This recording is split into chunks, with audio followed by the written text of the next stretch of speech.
سوال دریافت فرمایا ہے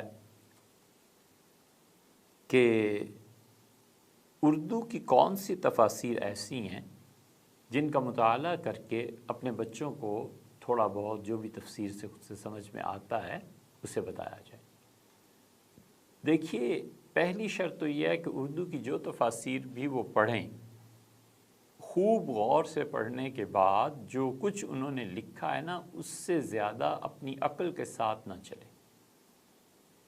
انہوں نے جو کچھ لکھا ہے علماء حق نے وہ ٹھیک ہے، لیکن اس پہ پھر یہ کہ اپنی عقل کے ذریعے آگے لمبے چوڑے قصوں میں پڑھنا، یہ نہیں کرنا چاہیے۔ تفسیر بہت اہم موضوع ہے اور اس کو پڑھ کے سنا دیا جائے بچوں کو۔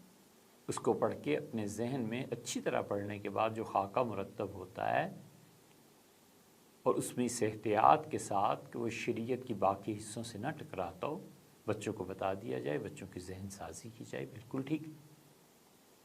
اس سلسلے میں جتنی تفاسیر کے آپ نے نام لکھے ہیں، یہ تفاسیر کسی نہ کسی فرقے کے رجحانات کے مطابق۔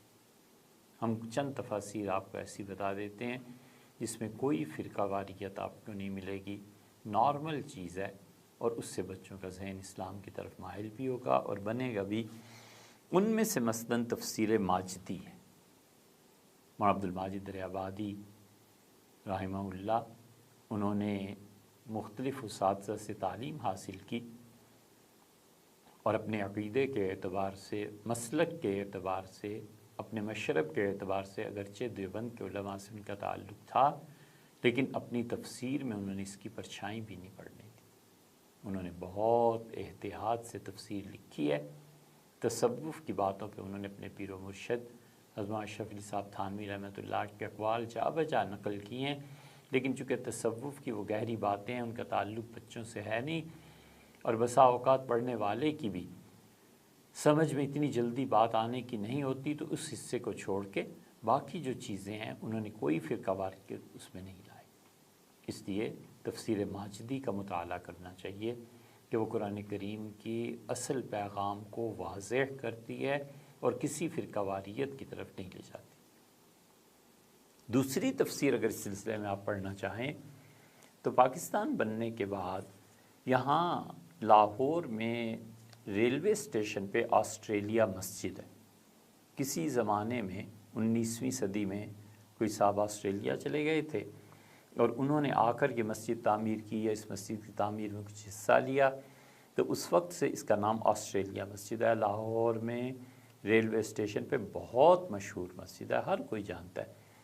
یہاں پہ علماء کا ایک بورڈ بن گیا اور انہوں نے یہ طے کیا کہ ہم اللہ تعالیٰ کی کتاب کی تفسیر آسان کر کے لکھیں تاکہ لوگ اسے پڑھیں، ہمارے معاشرے میں قرآنی تعلیمات عام ہوں، اور بالکل فرقہ واریت سے دور رہ کے لکھیں اسے۔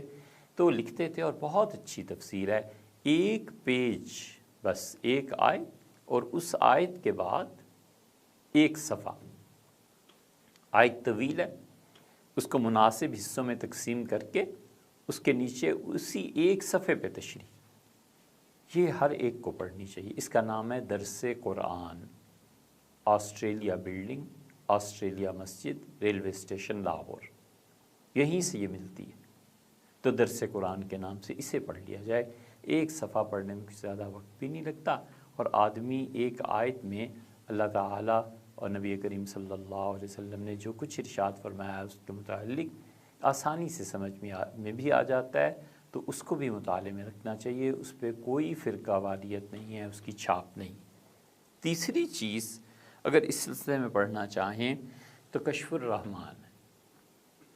کشف الرحمن امام احمد سعید صاحب دہلوی رحمۃ اللہ علیہ نے لکھی، اور اگرچہ ان کا تعلق دیوبند کے مکتبہ فکر سے تھا، لیکن اس کے باوجود انہوں نے اپنی تفسیر میں ایسی چیزیں نہیں لکھیں جو کسی خاص فرقے کی طرف لے جاتی ہوں۔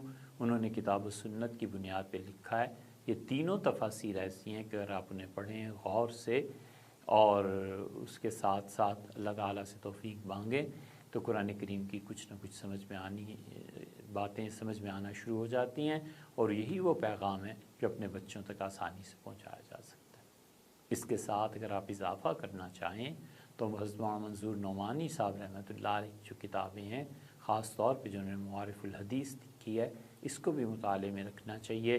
مولانا نے بھی معارف الحدیث میں کسی فرقہ واریت کی طرف نہیں گئے، نہ اس کی نمائندگی کی ہے، باوجود اس کے کہ اللہ تعالیٰ نے انہیں مختلف فرقوں کا اتنا علم عنایت فرمایا تھا کہ ان فرقوں کے بانیوں کو بھی ان چیزوں کی اطلاع نہیں تھی جو حضرت مولانا کو تھی۔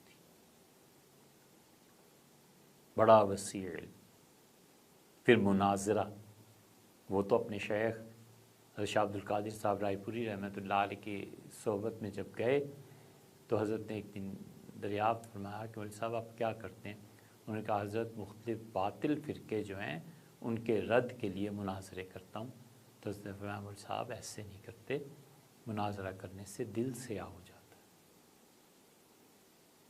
وہ اس کتب وقت رحمہ اللہ کی زبان میں اتنی تاثیر تھی، حضرت فرماتے تھے ایک دم سے جیسے سینے سے کوئی چیز نکل گئی ہو، مناظروں سے دل سرد پڑ گیا۔ بس ایک جملہ فرمایا تھا کہ مولوی صاحب ایسے نہیں کرتے، مناظرے سے دل سے ہو جاتا ہے۔ اس پہ صاحب فتح القدیر رحمۃ اللہ علیہ نے، امام ابو حنیفہ رحمۃ اللہ علیہ نے اپنے صاحبزادے حماد رحمہ اللہ کو جو منع کیا تھا نا کہ مناظرے نہ کیا کرو، اور صاحب فتح القدیر رحمۃ اللہ علیہ کے حوالے سے ایک بات ہم نے پہلے بھی ریکارڈ کروائی تھی، وہ بھی سن لینی چاہیے۔ تو اس لیے یہ تفاسیر اور ایک حدیث کی کتاب حضرت مولانا منظور نعمانی صاحب رحمۃ اللہ علیہ کی بہت عمدہ چیز ہے۔ یہ چیزیں خود پڑھ کے سمجھنی چاہیے، اور پھر اس پہ مزید تشریحات کیے بغیر بچوں کو یہ چیزیں بتانی چاہیے تاکہ ان کا ذہن اسلام کے مطابق بنے۔